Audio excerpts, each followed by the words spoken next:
Bonsoir à tout le monde. Je sais qu'il est tard, il est presque 1h du matin.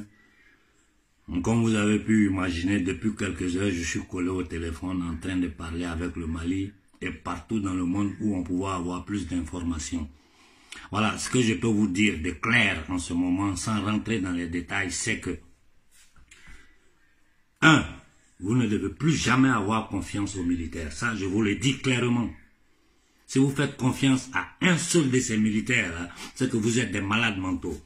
Les politiciens maliens, les 98% sont des lâches, des traites, des misérables qui ne pensent qu'à leur peau et à leurs intérêts personnels.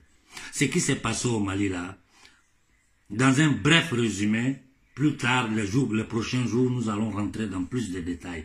Ce que je peux vous dire, c'est que la France dit qu'il y a eu un coup d'État au Mali. Non, il n'y a pas eu un coup d'État au Mali. C'est la France qui voulait faire un coup d'État au Mali.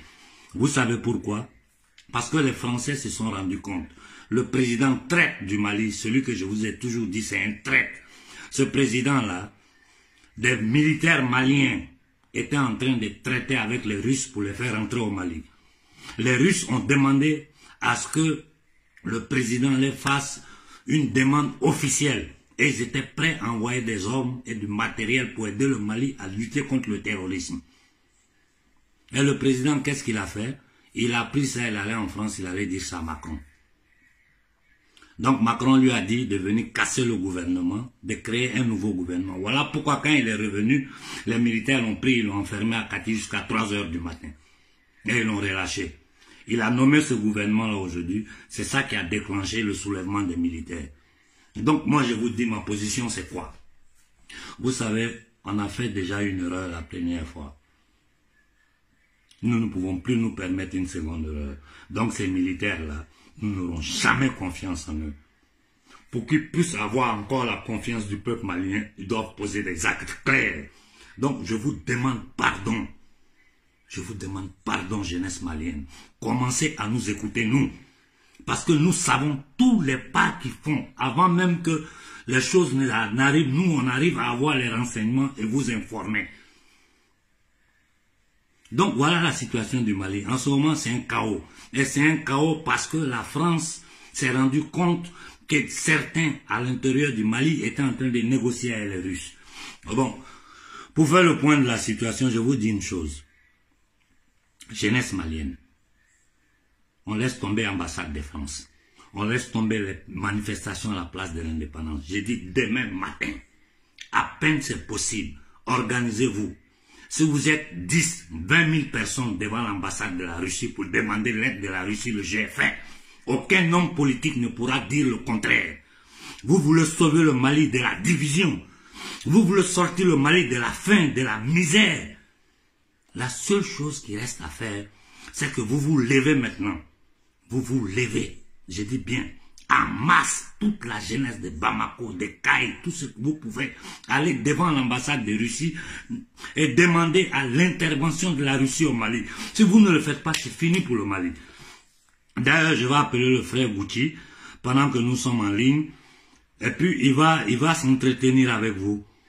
Parce que bon, voilà quoi. Notre idée c'est ça. Nous nous sommes concertés toute la soirée et nous savons que pour contrecarrer tout ce qui peut arriver après, parce que les Français vont pas s'arrêter, l'Europe va pas s'arrêter, les États-Unis vont pas s'arrêter. La seule façon de fermer ces gens-là, c'est faire rentrer la Russie au Mali maintenant. Et c'est le peuple qui doit le demander.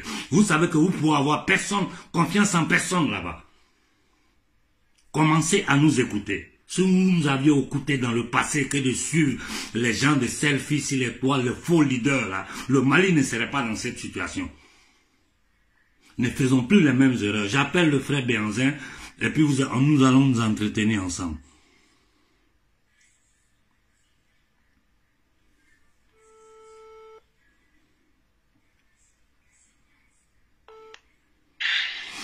Alors? Oh Gouti, je suis en direct, non? Bon, j'ai essayé d'expliquer un peu la situation au Mali à la jeunesse et l'idée que nous avons eue ensemble, je veux que tu leur proposes ça toi-même en direct ici. Donc je te laisse la parole. D'accord. Tout d'abord, mes salutations fraternelles et patriotiques à la jeunesse africaine, à la jeunesse malienne, très brave, vivre surtout. Et je te remercie aussi à toi, doyen, en tant que camarade de lutte pour l'invitation. Et nous avons discuté. Et ce que nous disons, l'appel que nous sommes en train de lancer à la jeunesse malienne, pour cette fois-ci ne plus laisser leur révolution aux mains de traîtres qui sont au solde de l'État impérialiste, l'État brigand, négrier, terroriste français.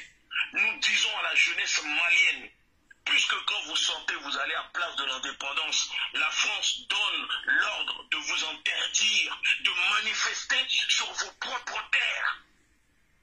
Quand vous sortez, on vous tape dessus parce que vous dénoncez la France. Alors, nous vous demandons cette fois-ci d'aller manifester devant l'ambassade de Russie à Bamako. Que la jeunesse malienne puisse sortir à Bamako devant l'ambassade de Russie.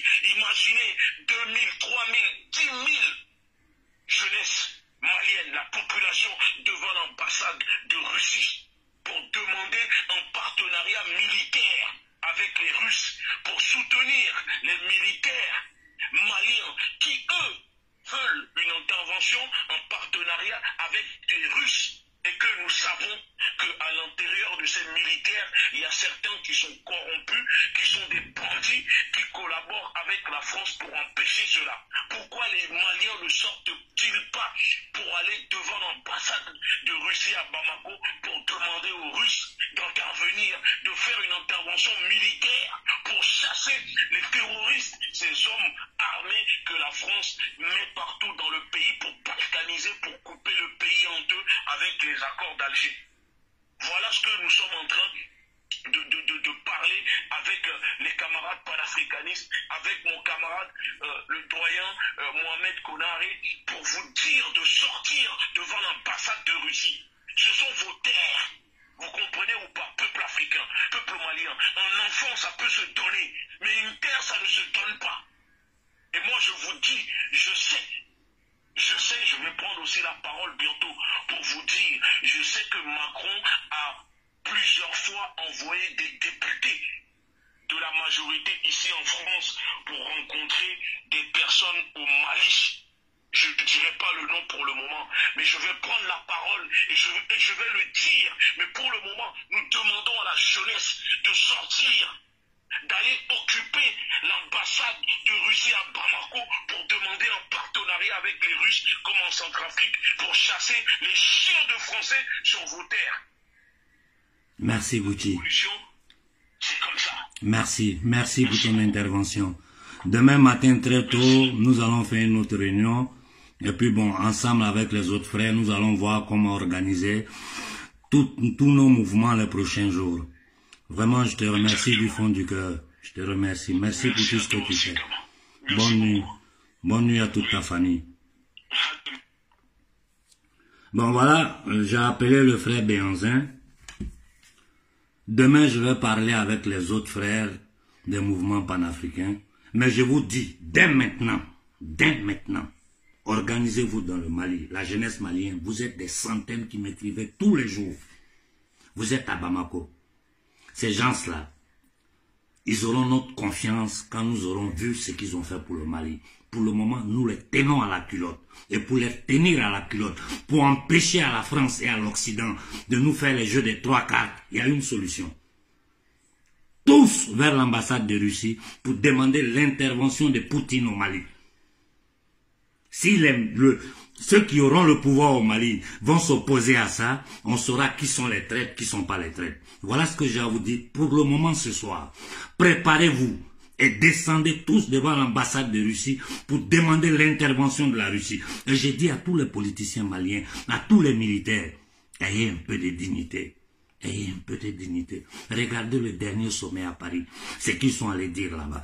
Ils sont allés se financer sur notre dos encore. Maintenant, ils veulent privatiser notre économie qui n'existe même pas, qui est à 90% informelle. C'est-à-dire, ils sont prêts à affamer, à détruire, à balkaniser l'Afrique pour toujours. Nous avons une dernière chance au Mali. Et c'est le peuple qui doit mener ce combat-là. Nous, depuis notre position, nous allons piloter tout. Quand nous vous dirons, faites ça, faites-le. Si vous ne nous écoutez pas, les seuls perdants, c'est vous. C'est vous qui allez perdre. Votre pays va être divisé. L'Afrique va souffrir. Les enfants du Mali vont prendre l'eau, la mer pour venir devenir des esclaves ici. Vous avez vu ce qui s'est passé ces derniers jours dans les enclaves espagnoles. Si la côte italienne, tous les jours, il y a des morts, des gens qui fuient. Au lieu de fuir, le Mali qui est une terre si riche, une terre si fertile, pour venir faire les boys en Occident, on ne vous dit pas de prendre les armes. On n'a jamais dit ça. On vous dit simplement, demain matin, tous les mouvements qui se disent panafricains, toutes les petites associations, sortez en masse. Allez pacifiquement devant l'ambassade de Russie et demandez l'intervention de la Russie au Mali. Parce que si la Russie n'intervient pas au Mali, la France et ses alliés occidentaux, ils vont détruire ces pays-là.